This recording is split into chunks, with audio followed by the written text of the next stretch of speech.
Welcome everybody to yet another Take Back Control Tuesday. And I want to thank you all for joining us. Now, I can't tell you what the outcome is going to be for each of you, but what I can tell you is what you're about to learn absolutely can change your financial future. If you're here, you're probably ready for change.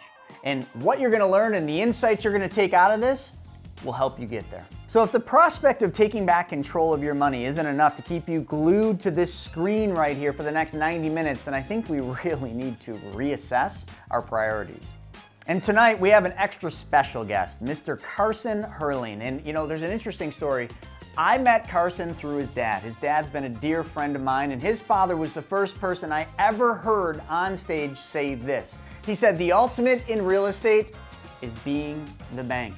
And now the legacy passes on, and you're gonna hear from Carson. You're gonna hear about how this has changed his life, but not just his life, his young family's life.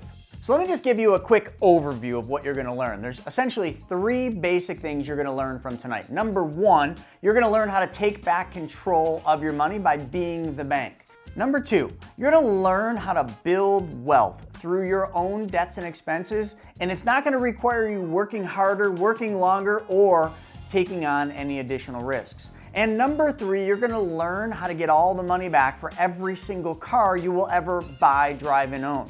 If that's not enough to keep you here, well then, you're riding a bicycle home. All right, so that's enough from me. Let's dive in. Take back control. Tuesday?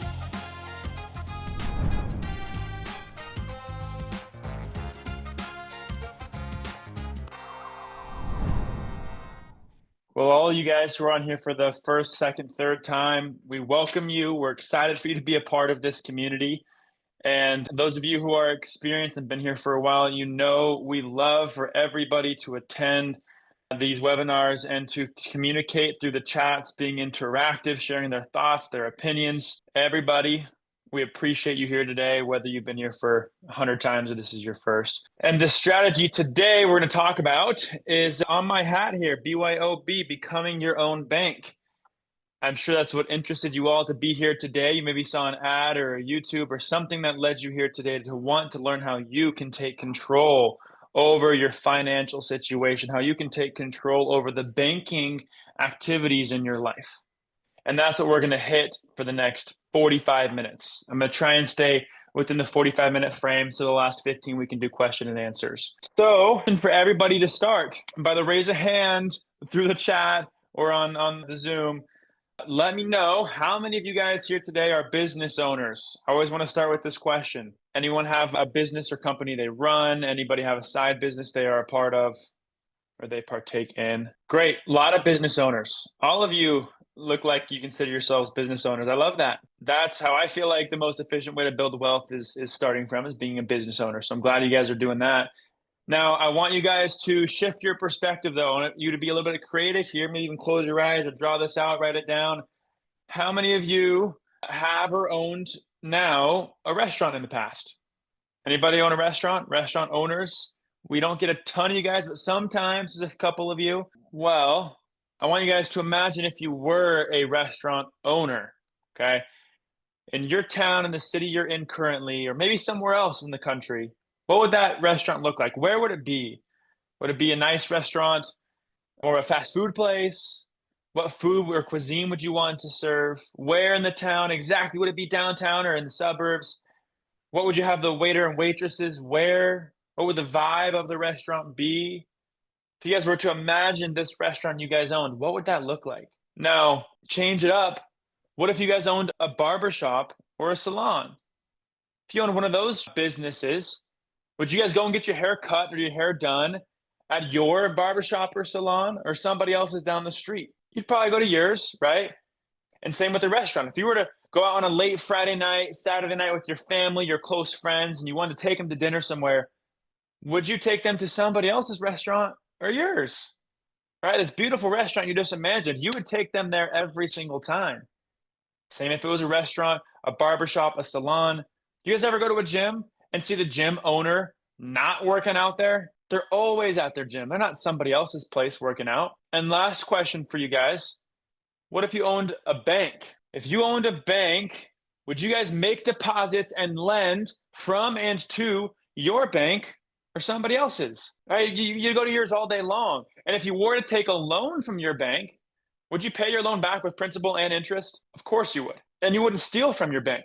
Just like you wouldn't steal from your business that you currently have, or your restaurant or your salon. You don't steal from your business. So why would you steal from your bank? You wouldn't. And the strategy we're going to talk about today is how you can actually become your own bank. And this strategy has been around for over 200 years. I did not make this up. Chris Naugle did not make this up. It's been around for a long time.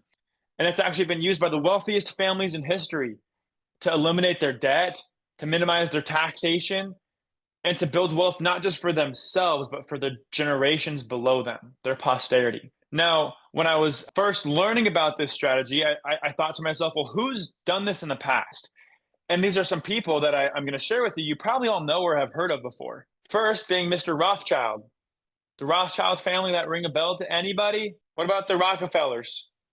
I'm sure that one does. I'm sure every single one of you know the Rockefeller family of some sort or another, or some way you are in your life using something that that family ended up creating. What about Mr. Ray Kroc? You guys know Ray Kroc? You know what business that Ray Kroc started? He started McDonald's. And guess what business McDonald's is in? Do you guys think McDonald's is in the flipping burger business? Definitely not. McDonald's is in the business of real estate. And how did they start this real estate company? Through this strategy. What about Mr. Walt Disney? During the Great Depression, when he was dead broke, how did he start his business? Through this strategy. And actually, as of recently, you football fans that are on this webinar today and watching this replay, do you all know Mr. Jim Harbaugh? He was the University of Michigan head coach. When he got his last contract with Michigan, he incorporated this strategy into his contract to ensure his family wealth. Absolutely genius. People have done this for 200 years, and up to today, families and people all over the country are utilizing this strategy to protect and grow their wealth. So to give you guys a little bit of confidence in your speaker today, if you guys have a little understanding of who I am, what I'm doing, I want to share real briefly who I am. Those of you who said you haven't seen me present before, this is my wife and I. Carson, Herein is my name, Anna is my wife.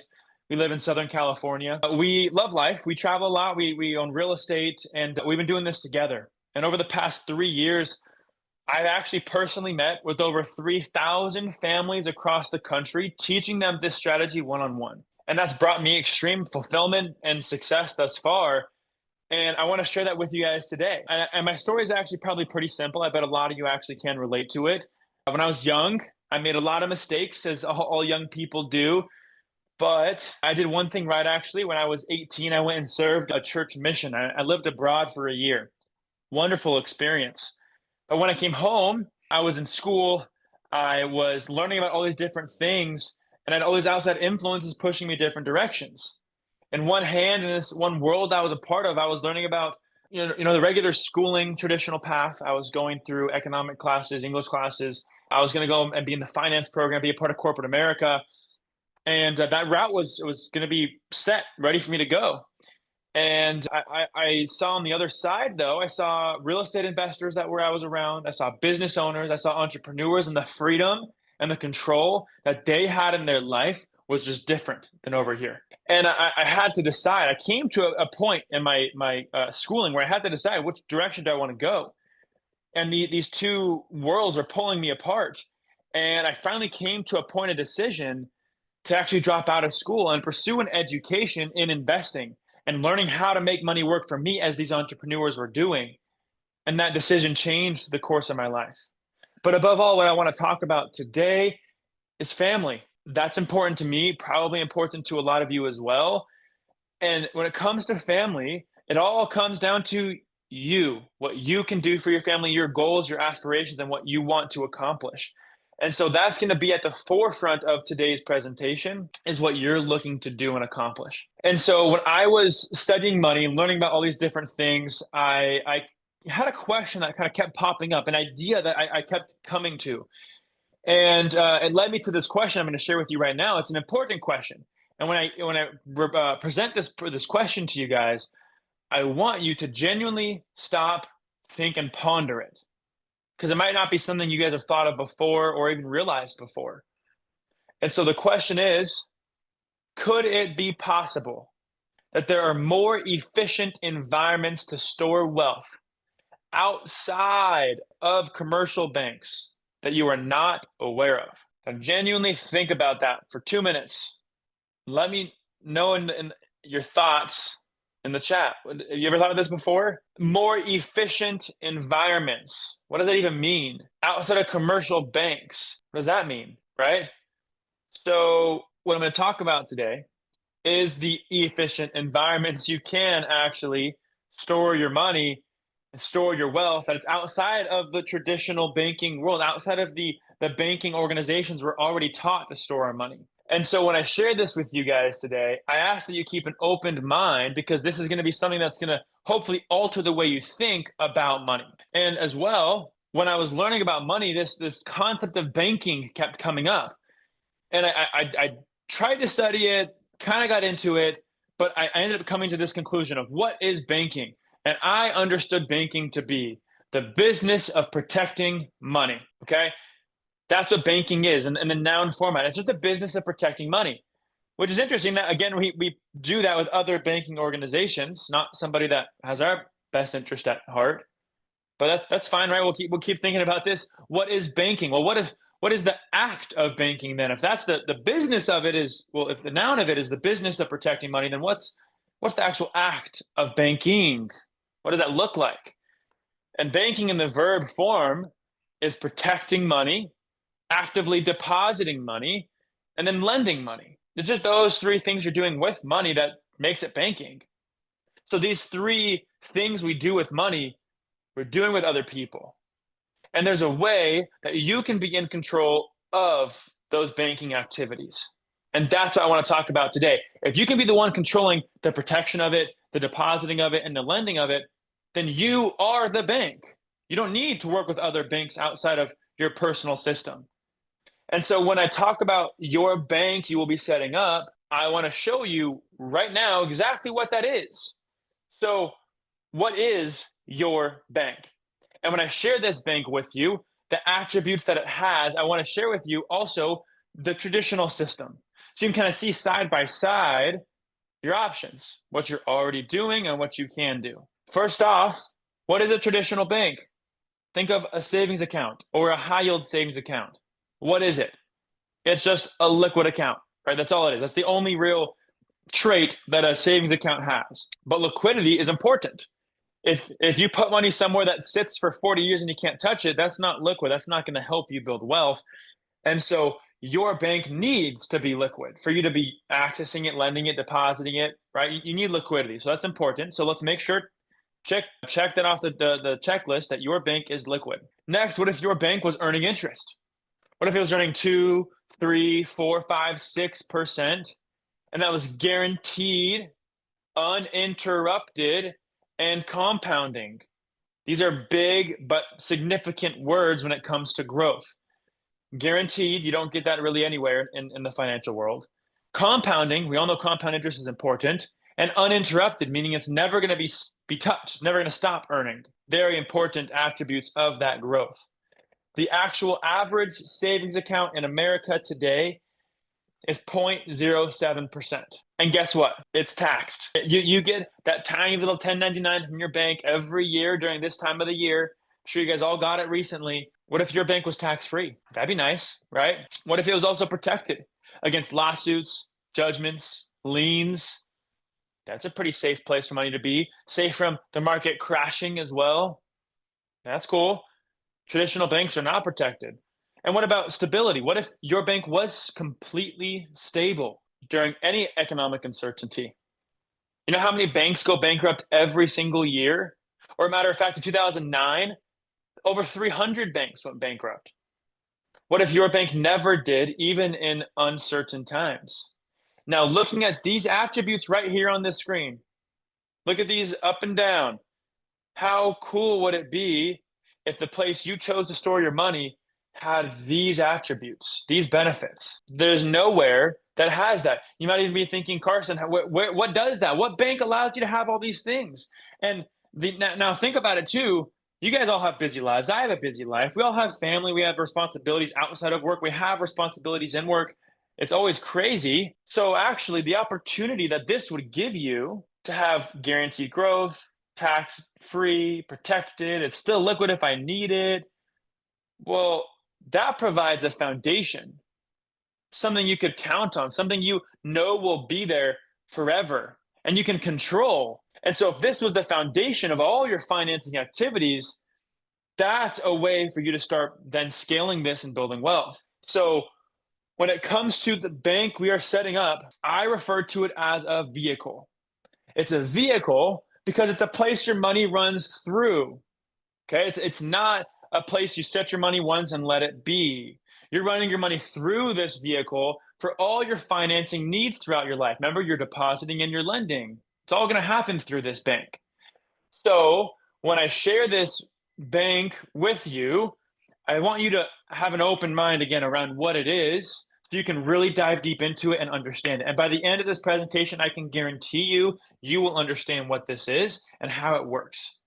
But up front, I'm going to share with you what this is, and let's start there. And before I do, I want to share a quote with you guys by Mr. Will Rogers, who said, "The problem in America isn't so much what people don't know. It's what people think they know that just ain't so." So, again, the vehicle we're going to use, do not judge. Get ready to hear what this is. This vehicle we use is none other than dividend-paying whole life insurance from a mutual company. Interesting. A lot of you on here probably already knew this was going to be life insurance, but some of you might this might be new to you. You can actually use life insurance as a bank. Very specifically, whole life insurance from a mutual company and a policy that's paying dividends. You cannot get a policy built to do banking from a traditional financial advisor or insurance agent. You're not going to get it because they don't even know what this is. They teach insurance, we teach banking. And this is not also the life insurance you hear Dave Ramsey or Susie Orman's talking about on the news. This is not that either. This is very specially designed and engineered whole life. Kind of like looking at cars as an analogy. You ever go to a car dealership, call it a Ford dealership, and you see this Ford Focus out in the lot? I know this is not a great photo, looks kind of dreary in the background, but this is just a classic car, right? No problem with it, just it's a car, right? And maybe you see this car at the dealership and you're thinking, oh, this is, it's fine. It's a good car. But then maybe you go home, you're on YouTube, and you look up Mr. Ken Block. If you look up Ken Block, he goes 140 miles an hour around every turn, drifting in this Ford Focus. So what is the difference between that Ford Focus and this one? Design and engineering, guys, and I guess a paint job. This policy is specially designed and engineered for banking. It looks more like a supercharged bank account than it does life insurance itself. So what I want to share with you guys, well, and actually to add to that, remember all those attributes I just showed you 2 slides ago of traditional banks versus your bank. Your policy, your life insurance, whole life insurance has all of those attributes. It is life insurance though, so there is a death benefit attached also. So guess what? After all those attributes, all those amazing things I showed you that whole life has, on top of that, there's a death benefit. So in case something ever happens to you, your family would get a large payout. That's pretty cool too. You don't get that in a savings account. You pass away in a savings account, that goes to probate, that's taken. Or if you're ever sued, that money's gone. And so this provides you a stable vehicle to store your money and protecting your family at the same time. And again, when I was learning about using whole life, I thought to myself, well, when I first learned about this specifically, I thought to myself, well, whole life doesn't do that. Whole life's not liquid. Whole life doesn't have a good return. What do you mean you can be the bank with life insurance? Life insurance is for life insurance, not financing or investing. Like that doesn't make sense. And I even heard some people say that whole life insurance has a low rate of return. I heard it's expensive. I even heard it's the worst investment of all time. But then you learn what this actually is, and you just have been taught the wrong way to look at it. It's not an investment. And so if you guys were to write anything down today, if you're writing notes today, I applaud you. Thank you for doing so. You should be. But if you are writing notes, write this part down and remember this. If you don't remember anything else, please remember this at least. Whole life insurance is not an investment. It's not. Never has, never will be. It's actually considered a different type of asset class. It's considered a permanent life insurance that has guaranteed cash value growth. It's literally what it is. So how is that an investment? It's guaranteed. There's no risk, literally zero risk. It's not an investment. And so you can't say it has a low rate of return or it's the worst investment if it's not an investment. That doesn't make sense.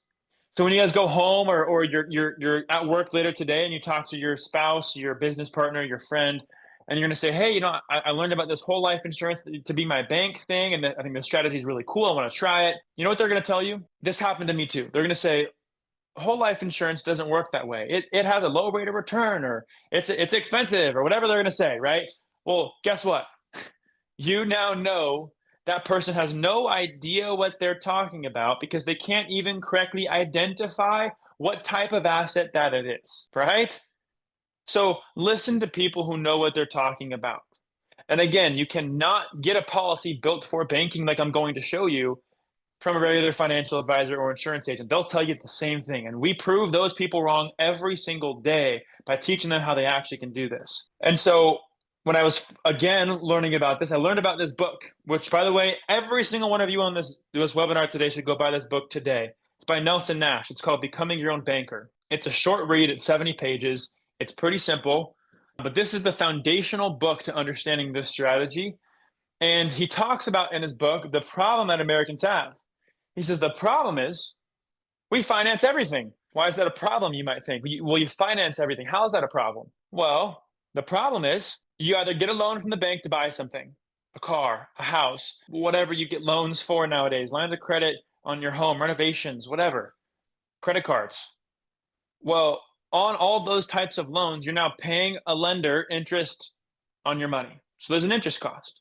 Okay, that's never great. And maybe some of you were taught to save up money and buy things cash, the Dave Ramsey way.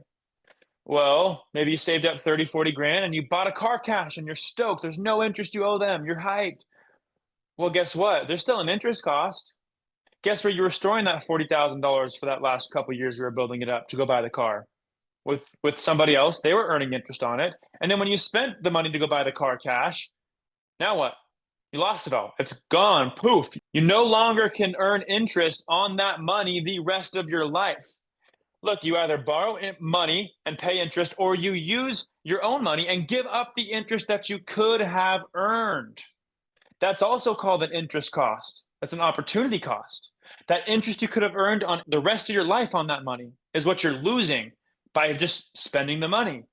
And so the problem is that we do all these financing things with other people. And so if you do the math and think, well, every time I spend a large chunk of money on something, I no longer can earn interest on that. Well, think about 6% interest compounded on every dollar you would have spent, compounding the rest of your life. That number is going to become so substantial, you're going to start you're not going to build wealth, first of all. But once you start thinking about that, you're going to start understanding what actually is happening in the banking world. And so you guys need to understand banking, whether you want to or not, because if you don't, you're not going to be able to take advantage of it. And so before I even say that, well, let's go for it.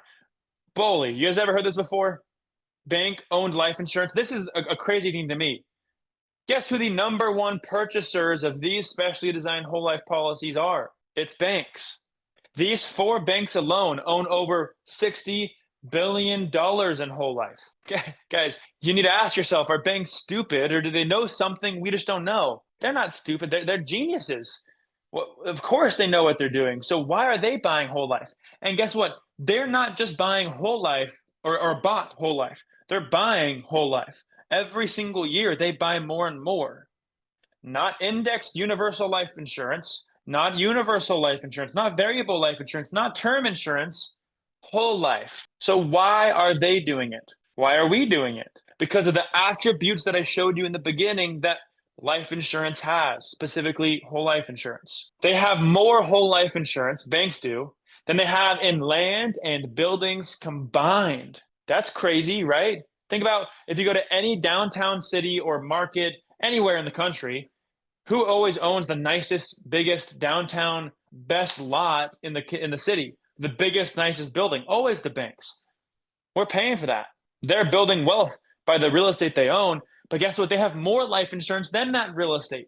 That's the crazy thing. And so we need to understand what banks do, why they do it, and how we can just mimic them and do what they do. And so what does a bank actually do? Well, a lot of you guys have seen this example before on Chris's videos, so you probably can chime in and show us, your own thoughts of how this works. But let's say you have $100,000. This number can be whatever you want, just a number, guys. This could be $10,000 or $1. I could care less, just the example. But let's say you deposited money in a bank and you have a sweet bank, a bank paying you 4%. You're stoked. It's a high yield account. You're crushing it. It's at 4%. Well, what does that bank then do? When you deposit that $100,000 there, that bank notices that 100K, and it's no longer an asset to them. It's actually going to be a liability to them because they got to go lend it out. They got to pay you that 4%. They got to go find a way to make more than 4%. So they're going to go lend it to somebody on a mortgage maybe at 7%, right?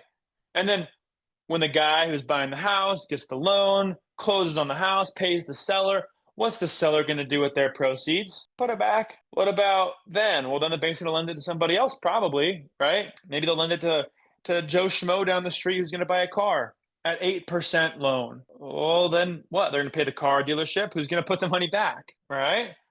So the bank will lend this to somebody else on a home remodel loan, possibly at 9%. When they do the rehab, they finish the remodel, they pay their contractor, and he dumps it right back in. And then the bank will probably lend it to somebody else who needs a debt consolidation loan, who's going to pay off the credit card company, who's going to put the money where? You guys see how this works? Guess who's in control of all of these transactions and taking very little to no risk at all? The bank. How can we keep our money in motion like they do? Well, you're making 4%, they're making 7%. They're making a 3% spread. While you're making 4%, they're making 8%. They're making a 4% spread there too. When you're making 4%, they're making 5% more and 8% more. You total all of that up, the bank's making 20% more than you are. Well, actually 20% higher than you are. I guess that's probably the better word. While you're making 4%, they're profiting on you the entire time. And guys, how many times does 4 go into 20? 5 times. So doesn't that mean that the bank's actually making 5 times more than you are? They're making 500% on your money while it's sitting there. You actually can look this up. You can go to BauerFinancial.com. You will read that banks make between 400 and 1,300% on the money you leave there each and every year. You can look up any bank's annual reports, any one of them, from any year in history, and they will show you how much they're making on the money you leave there every single year. So again, you need to ask yourself, are banks stupid or do they know exactly what they're doing? So there's one more example I want to share with you guys before I get into some numbers and show you examples. How many of you guys have ever heard the riddle? Actually, you know what? I'll ask you guys the riddle right now. How many of you guys would rather have $1 million today in hand, $1 million handed to you right now, or a penny doubled every single day for 30 days, starting with the penny? Anthony knows, man. Anthony's been here too many times. Sorry. Yes, the second option, the penny. I would take the penny all day long too, but here's actually the math behind it. We're going to talk here about uninterrupted compound interest. Okay? Remember how important I told you that was in the beginning? The uninterruption of your money moving, the compounding of the growth. Here's the strength behind it. Here's the actual math. A penny turns into 2 on the second day, which turns into 4 on the third day, 8 on the fourth day, on the fifth day, 16, 32, 64, 128, 256, all the way down day 15, back up day 16, all the way down to 30. Your penny would double all the way to $5.3 million. Guys, that's a lot more than $1 million. So yes, good job to you guys. You'd want the penny that doubled every day for 30 days. You would not want the $1 million up front. But here's the funny thing. Not funny thing. Here's an interesting thing to look at. What if there was a fee attached to this penny doubling? Let's say there's a 2% fee. And every single one of you guys might have money invested with somebody, a money manager of some sort of 401k or somewhere where there's a fee attached. And you might think 2% is actually probably an average fair fee. Well, let's do that math on the compounding. If it doubled every single day, but there was a 2% fee attached to it while you were doing that, the penny would only grow to 2.9 million. Remember, it would have been 5.3 if you just let it sit there and didn't touch it. But with a 2% fee, it grows only to 2.9. 5.3 to 2.9, that's a big drop, all because of 2%. That's not 2%, right? So that shows you the compounding effect of 2% against you, right? Another example, let's say you withdrew $100 from the compounding. So it's a penny, 2, 4, 8, 16, 32, 64, doubling every single day. And then on the 15th day, took out $100. On the 25th day, took out $100 again. Well, on the total end of 30 days, it would only end up being $2 million. That $200 withdrawal just cost you $3 million of compounding. Last example is taxes. What if there was a 15% tax? Every time you compounded, they took 15% out. After 30 days, you would only end up with $500K. That's laughable, right? $500K. And the funny thing about this one too, is you only would have spent about 180 grand in taxes, but your compounding only led you to 500. That 180 in taxes over the 30 days would have cost you over $4 million in compounding. Guys, how many of us are told to put money in places that have all three of these things going against you? Let's use a 401k, for example. Everybody probably has a 401k or some sort of employee-sponsored plan. There's always going to be a fee, no matter what, because somebody's managing it. If you want to withdraw from it, they'll let you. You can. If it's before 59.5, you owe a penalty too.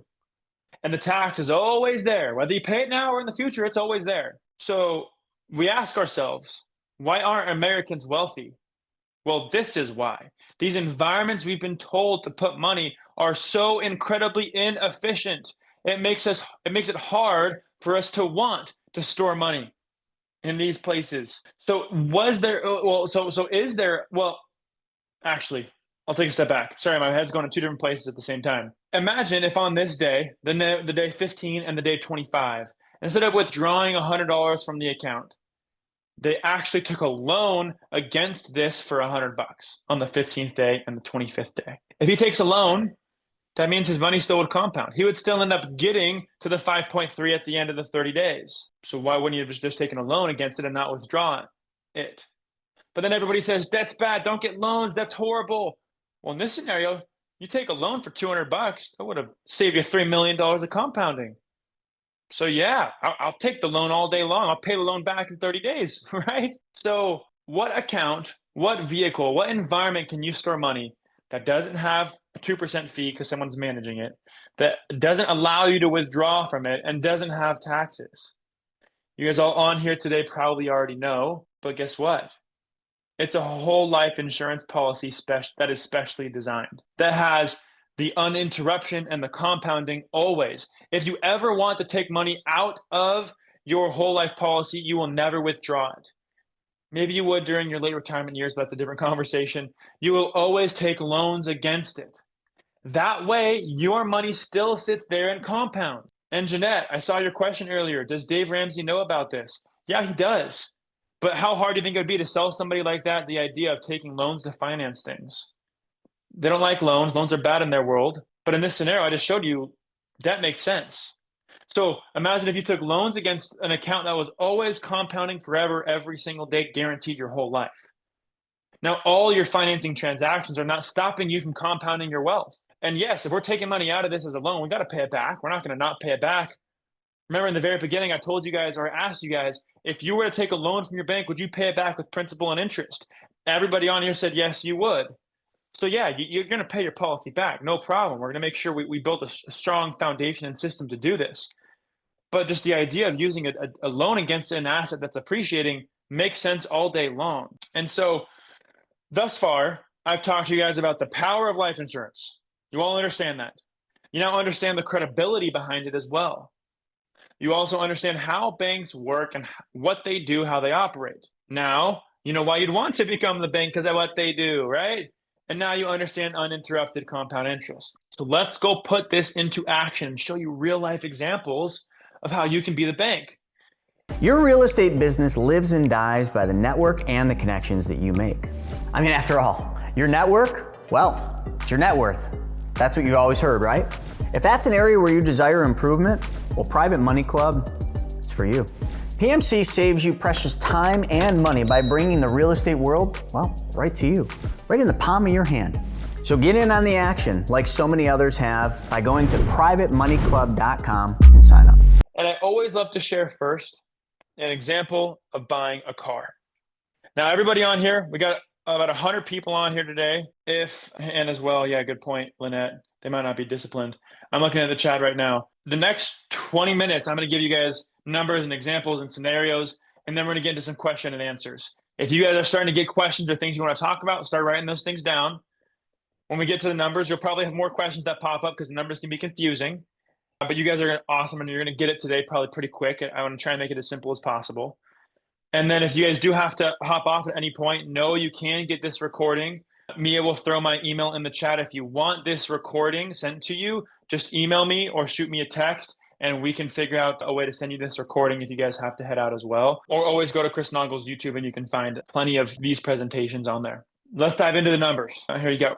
I'm going to show you guys how you can get all the money back for every truck or car you ever buy, drive, or own the rest of your life. And on this right side here on this slide, I'm going to show you, this is an actual policy illustration. This is a policy design. Now, don't look at it yet. It's going to confuse you. I'm going to highlight a few things for you first so you understand what we are looking at. And remember, the bank we are looking at is life insurance. We're just using the bank. That's the word we call it. But first, I want to talk about premiums. Premiums, because when you guys think of premium, you guys think of it as a payment. You think of it as an expense, as a bill. It has a negative connotation. We're going to need to change that, because who goes to the bank and thinks, oh, I don't want to deposit money there. I hate depositing money there. No one says that. Everyone wants to deposit as much as they can in their bank. Why? Well, because it's theirs, because it's liquid, because you can use it.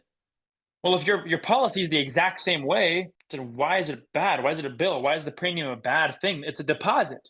It's just a deposit in your bank. You want premium. I'm excited to pay my premiums because that means I'm storing more and more money in my bank. And so a lot of you might be thinking you might need to be rich to do this. Definitely not the case. People who do this do small amounts of premium. The example I'm going to show you is somebody who only was able to save $800 a month, 10 grand a year. 10 grand a year is all he could save, and he did this strategy. We'll talk about minimums and maximums and how you can structure this later. But a couple other things as well to understand with this is age. I don't think it really matters. Obviously, if you're getting life insurance, you have to go to an insurance company and get approved to get life insurance. That's always going to be the case. But some people think, well, oh, man, I'm 50. I can't do this thing. Man, you're young. You're fine. No issues. Even in your 60s, you can get a policy. We have people getting policies on their brand new babies and even into their late 60s, early 70s. So you definitely can be insurable. Age is not a massive factor here. And same with the death benefit. People think, oh, life insurance has a death benefit. I don't want a death benefit. I have insurance other places. Here's the path the death benefit down to. I don't care about a death benefit. Well, good news. The death benefit's not the reason we're structuring this. It's just a cherry on top of having this. Not an issue at all if you don't want to. Well, if you don't care about it. You know, if we're building this policy for cash value, for liquidity, for the banking abilities, then the death benefit's not important. It's just a benefit of doing this as well. And obviously, if you're older, you're going to have a smaller death benefit than somebody who's younger. But that doesn't mean you don't have access to your money if you're older. That doesn't mean you're not earning interest if you're older. No, it's the exact same thing. So age does not matter. Death benefit's not important, and I'm not going to talk about it the rest of today. But you do need to understand there is a death benefit. Now, let's go through this example of buying a car. All right, we're going to show you years 1 through 7 of how this strategy worked for this individual. They were saving $10,000 a year. And they said, great, instead of me saving this 10 grand a year in my bank account or my high yield account, my 401k, I want to save this into my policy instead. We said, great, 10 grand a year in premium. That is your premium deposit. This cash value over here on the right side, that is the liquidity. That is how much you have access to use each and every year. So year 1, he pays $10,000 into it. He has access to $6,000. Okay. You know, cool. Year 2 puts in $10,000, has access to $12,000. Okay. Year 3, he puts in 10, he has access to 4. The reason it drops is because I want to show you guys taking out a loan from your policy to buy a car, right? So he takes $25,000 out of the cash value as a loan in the 3rd year. He goes to the bank and buys the car cash. Done, bought, driving it home. He's stoked. Now, what's he going to do? Well, if he just took a $25,000 loan from himself to buy a car, I'd probably want to pay myself back, right? Principal and interest, just like I would pay another bank if I got a loan from them to buy the car. So let's do it. $25,000 car might be $500 a month. $500 a month for 60 months. That's a typical car loan, 5 years. That's $6,000 a year. So now he's paying 10 grand a year in premiums. Took out 25 to buy the car, and he's going to pay himself back $500 every month for 5 years. Now let's total this up. He has now deposited $70K in premiums. He has deposited $30,000 to repay his loans. So he's personally out of pocket over that 7-year period deposited 100 grand into this thing. It's a good chunk of change, right? He also took 25 out to go buy a car. So really, his net injection into this policy is 75 G's. He put in 75 over that whole 7-year period on the net. And look at the cash value here. Look at the cash value in year number 7. It is $67,881. That means he had access to 91% of what he put into this. He put in 75 and had access to 67. 91%. Do you understand the significance of that? So he got 91% back on the car he just bought. He got 91% back on all the money he put into this thing. He has a death benefit at the same time while he has this vehicle. Okay, let's look at the next couple of years. And let's do the same thing. Let's say in year number 8, he chooses to stop paying premiums, which you are eligible to do. So he does no more premiums.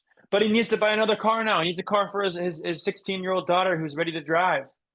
So he takes $25,000 out as a loan against his cash value again, buys a car cash, and then pays his car or his policy loans back.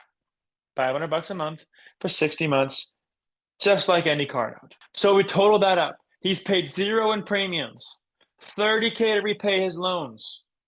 He took out 25 to buy the stinking car. So his net injection into this thing is $5,000 over that 5-year period. He put in 5 grand. And look at how much the cash value grew by. 67 to 91. His cash value grew by $23,000. He put in 5. He just quadrupled the money he put in, and he got a car. He just made money off of buying a car. Do you want to know how he's doing this? Because remember the premium deposits. When you put money into life insurance, remember the attributes that it has. It's guaranteed to grow. It's going to be tax-free compounding on itself. It's protected. It's safe in a stable environment. So it's constantly compounding while he's taking loans against it and buying cars and paying himself back. So that's why it continues to compound over that entire 12 years. And in 12 years, his cash value is 91 grand. He put in 75 in the first 7 years and 5 in the last 5 years. He put in 80 grand, bought 2 cars, and has 91 left over. Think about that. That is the power of being the bank.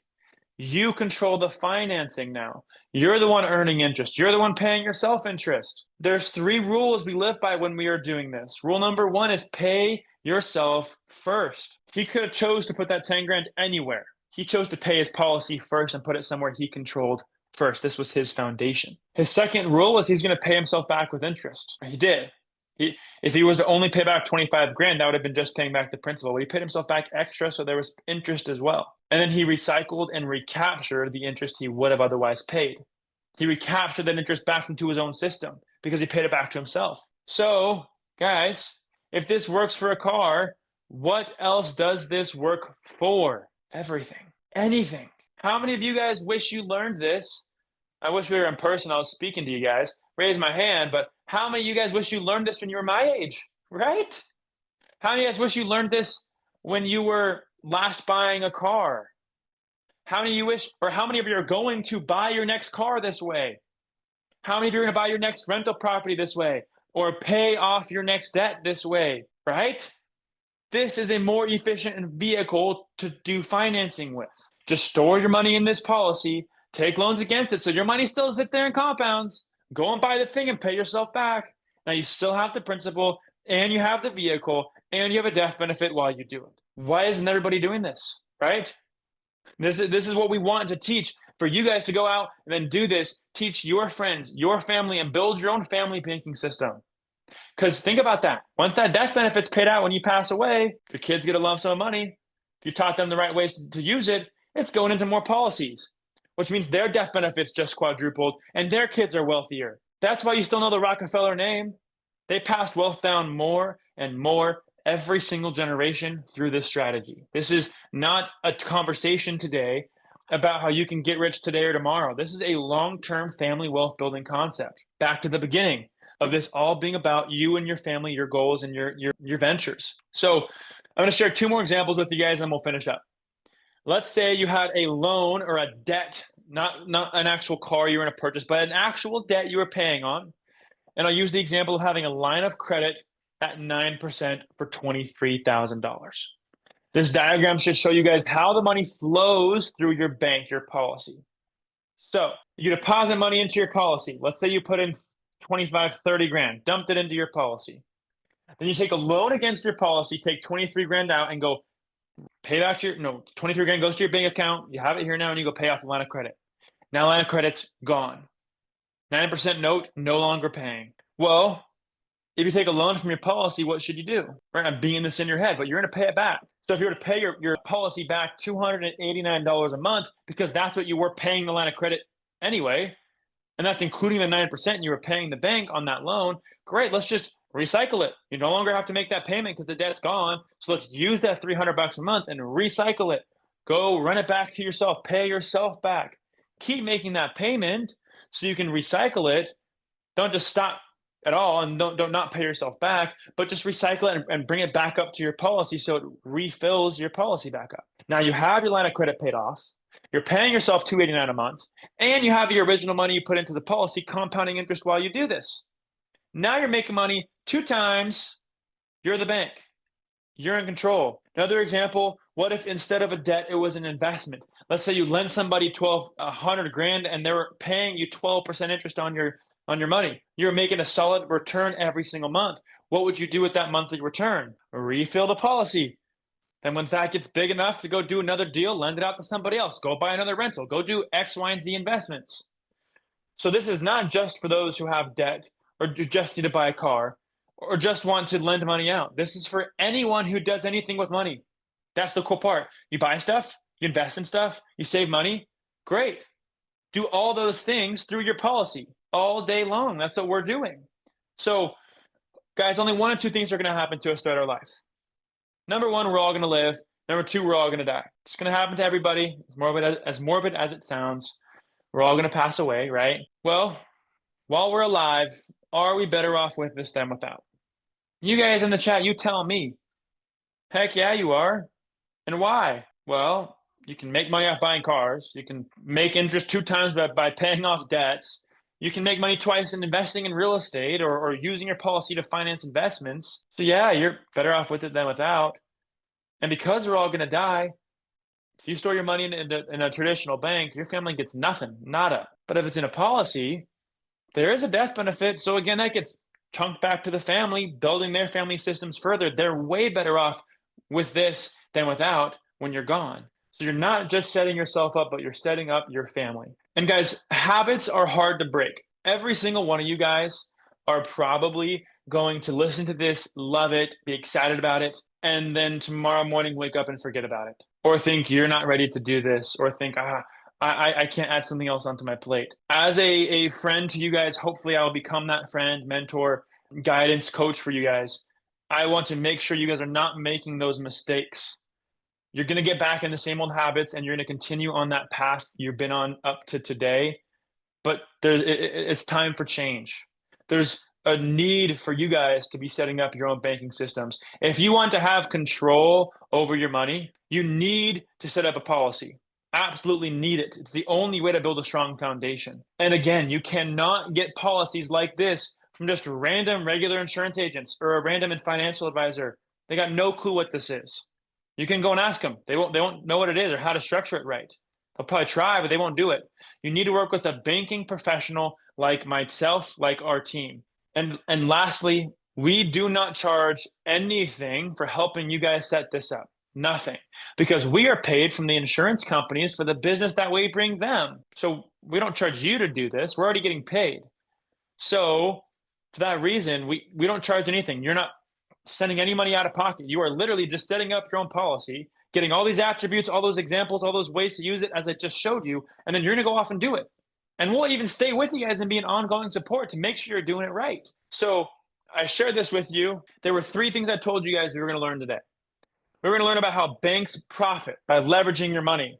And so it's time for us to flip the script and become our own banks. We learned that you do not need to be rich. Anyone can do this just with the right tools and people. And last, with inflation and market uncertainty and the chaos of life, family banking gives you the total, complete control. Again, if you guys want this control, this growth, this compounding interest, then you absolutely need to be setting up policies like this for yourself and your family. I don't have a QR code or some link or something to send you guys to. I want to be super personal with you guys.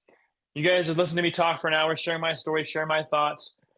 I'd love to connect with you guys. If you'd like to have a phone call or a Zoom and talk about how you guys can personally implement this strategy, please shoot me a text. This is my personal cell phone number. I don't usually put it up on here, but I wanted to the past couple times so you guys can get a hold of me really easily. If you want to learn about this, or you just want me to send you some more podcasts, books, webinars, videos for you guys to learn more about this, just shoot me a text.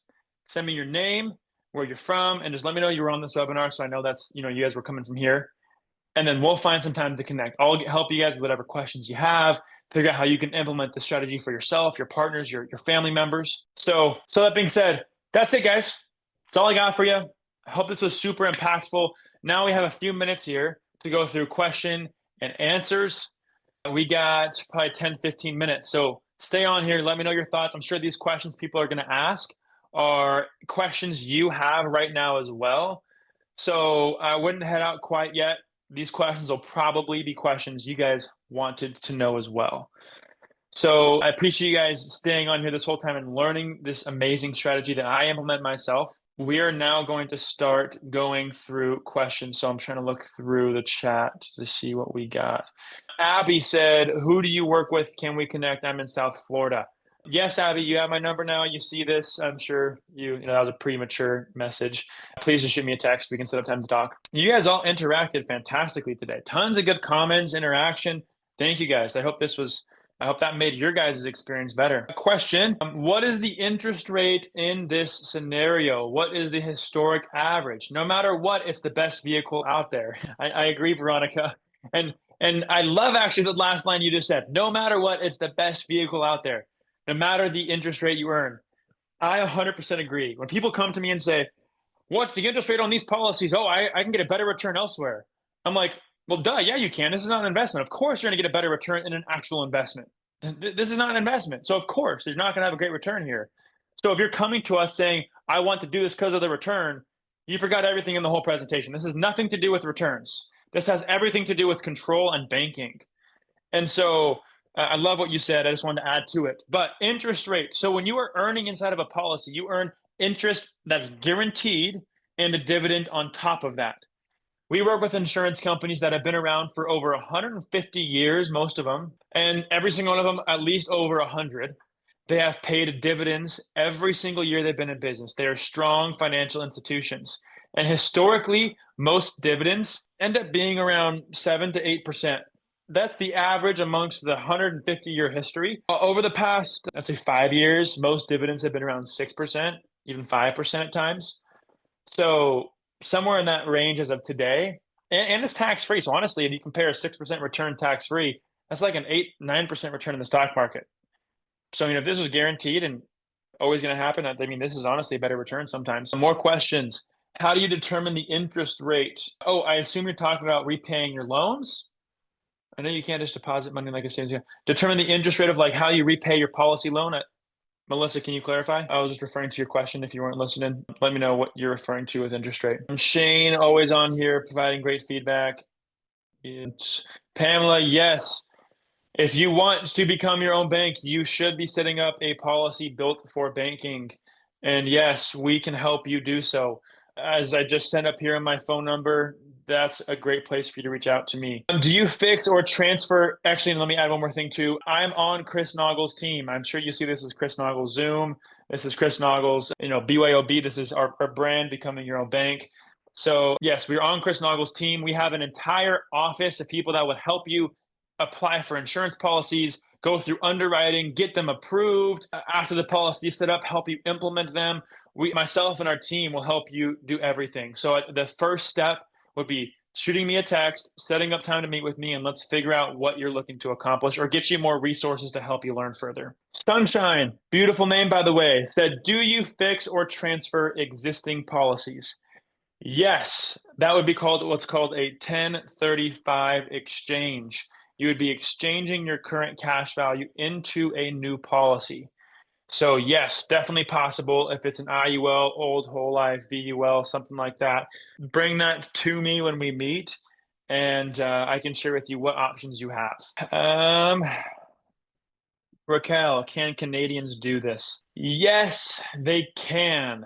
However, we cannot do it with you. We are only licensed in the States, sadly, and there's certain tax laws that are different in each country.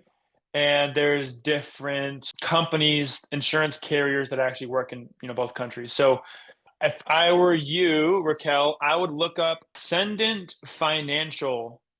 That is our sister company up in Canada, Ascendant Financial. So go check that out up there.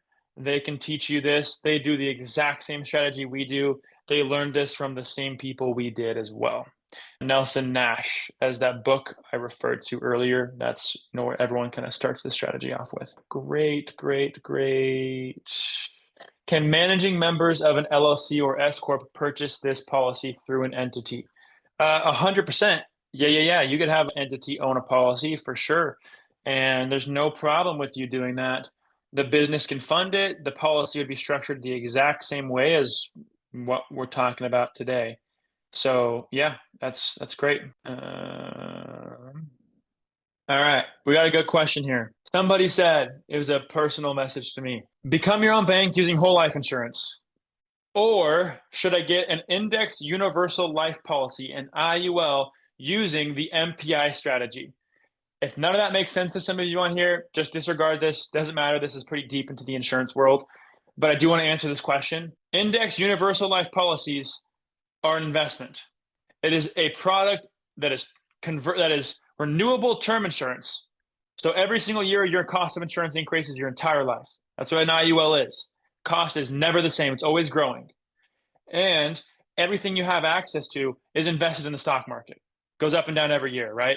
So that is not a vehicle we would ever use to do banking with. That is a complete risky investment. That's the investment you choose to do. By all means, go for it. You're the expert in what you want to do with your own money. But I would never use an IUL or a VUL to do banking with. Imagine if you took a loan against your policy to go buy your daughter a car.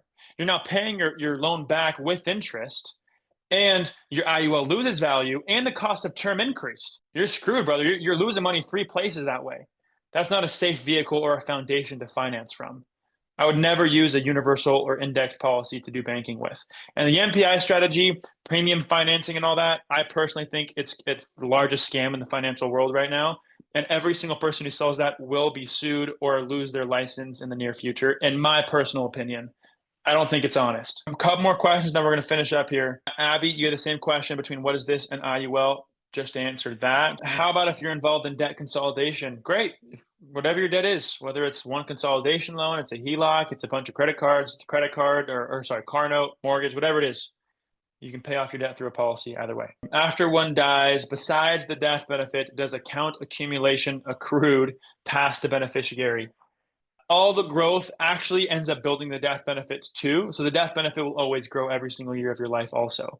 So just the death benefits what gets paid out to your family. Somebody said, you need to do this through a trust. No, you do not, but you can.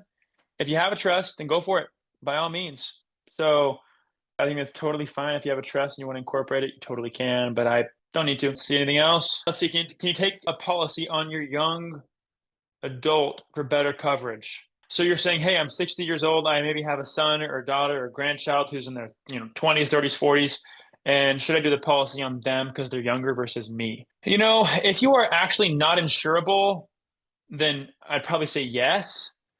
But if you are insurable, probably insuring yourself would be the better move, but it depends on a few factors. So that'd probably be a discussion we want to have on a phone call with you. Ed, will there be a replay? Somebody said yes, always is posted on Chris Naugle's YouTube. Let's see, we're wrapping up here in the questions. Bryant, are you an insurance agent? Yes, we are all insurance agents on our team. That's how we are paid from the insurance company's commission on all the policies. Can you explain in full transparency how the process actually works? The insured must be qualified for health-wise for the policy.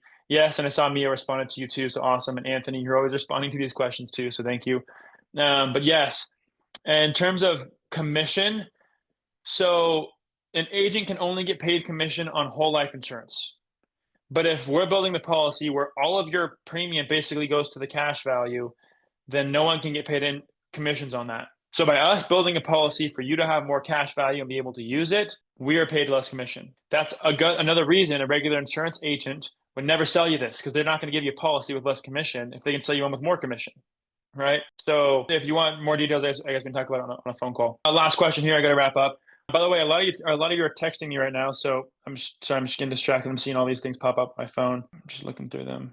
But yes, awesome, cool. Veronica, last question. What is the insurance company's information? Me. I work with the insurance companies. The phone number on the screen. Book time to meet with me. We can figure out how you should structure this, why you would structure it, what's the goal behind it, what's the strategy, what insurance companies to apply with, help you go through underwriting with insurance companies, all that.